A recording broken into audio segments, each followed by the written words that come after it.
नाज़रीन आदाब, मैं हूं मुमताज़ आलम रिजवी और इस वक्त की बड़ी खबर यह है कि ऐसा लग रहा है कि उत्तर प्रदेश में जो विधानसभा के चुनाव होने जा रहे हैं उस पर रोक लग जाएगी, क्योंकि जिस किस्म से ओमिक्रॉन के मामले बढ़ रहे हैं उससे हर कोई डरा हुआ है और तीसरी लहर का खौफ जारी है। यही वजह है कि इलाहाबाद हाई कोर्ट ने इलेक्शन कमीशन और प्रधानमंत्री नरेंद्र मोदी से ये अपील की है कि फ़िलहाल उत्तर प्रदेश में होने वाले विधानसभा चुनाव को रोक दिया जाए और उसको आगे बढ़ा दिया जाए।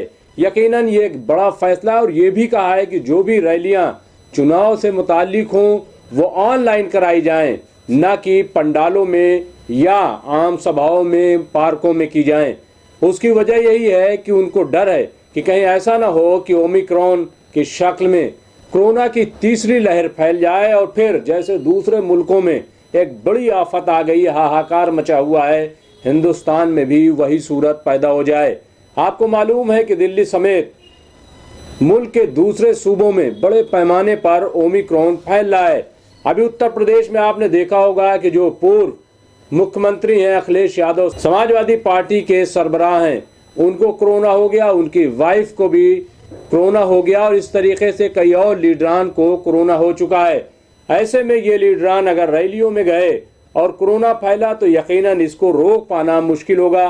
यही वजह है कि अब हाई कोर्ट ने ये मांग की है। ये खबर सामने आई है कि कोरोना के बढ़ते मामलों को देखते हुए इलाहाबाद हाई कोर्ट ने इलेक्शन कमीशन और प्रधानमंत्री नरेंद्र मोदी से उत्तर प्रदेश में अगले साल होने वाले विधानसभा चुनाव को टालने की मांग की है। इलाहाबाद हाई कोर्ट के जस्टिस शेखर कुमार यादव ने कहा, यूपी में होने वाले विधानसभा चुनाव में कोरोना की तीसरी लहर से जनता को बचाने के लिए चुनाव आयोग राजनीतिक पार्टियों की चुनावी रैलियों पर रोक लगा दे। इसके साथ ही उन्होंने कहा कि उनसे कहा जाए कि वे चुनाव प्रचार टीवी और समाचार पत्रों के माध्यम से करें। प्रधानमंत्री चुनाव टालने पर भी विचार करें, क्योंकि जान है तो जहान है। यकीनन ये हाई कोर्ट का एक बड़ा फैसला कहा जा सकता है, बड़ी हिदायत कही जा सकती है, बड़ा मशवरा कहा जा सकता है कि जान है तो जहान है। दरअसल हम ये भी देख रहे हैं कि जिस किस्म से कोरोना को लेकर के लापरवाही बरती जा रही है उससे खतरा तो बढ़ता नजर आ रहा है। अगर दिल्ली की बात करें तो यहाँ करीब 300 के आसपास केसेस पहुँच गए हैं और ये आप देखें कि इससे एक दहशत पैदा हो गई है। तो इस पूरे मामले में जाहिर है कि हमें एहतियात से काम लेना होगा। और आपको मालूम है कि पंजाब, उत्तराखंड, उत्तर प्रदेश, मणिपुर और गोवा समेत 5 राज्यों में विधानसभा के चुनाव होने हैं।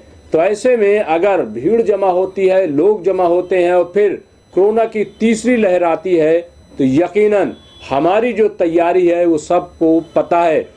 दूसरी लहर में कितनी आफत आई थी, कितनी मौतें, कोई ऐसा शख्स नहीं है जिसके बगल से मौत न गुजरी हो। हर कोई रो रहा था, हर कोई परेशान था, किसी न किसी का रिश्तेदार अपना इस दुनिया से कोरोना की वजह से रुखसत हो गया। ऐसे में एहतियाती कदम तो ज़रूरी है। हालांकि कुछ लोग अब भी इसको मजाक समझ रहे हैं, कुछ लोग इस गलतफहमी में हैं कि चूंकि कोरोना के टीके लग चुके हैं इसलिए अब कोई खतरा नहीं है।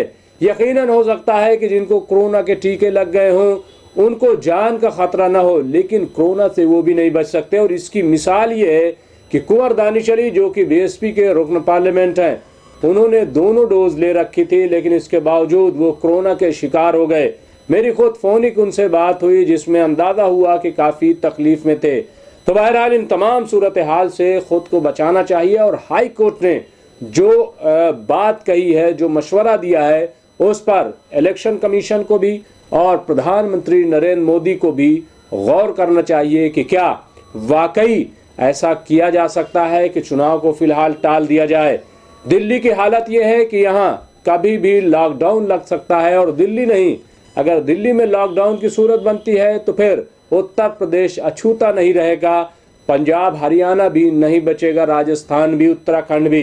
तो ऐसे में यकीनन ये हमें गौर करने की ज़रूरत होगी कि क्या फैसला लिया जाए और कैसे लोगों को बचाया जाए। और बहुत सही बात हाई कोर्ट ने कही है कि जान है तो जहान है।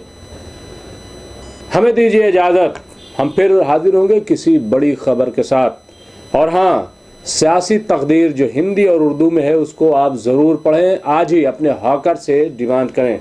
शुक्रिया।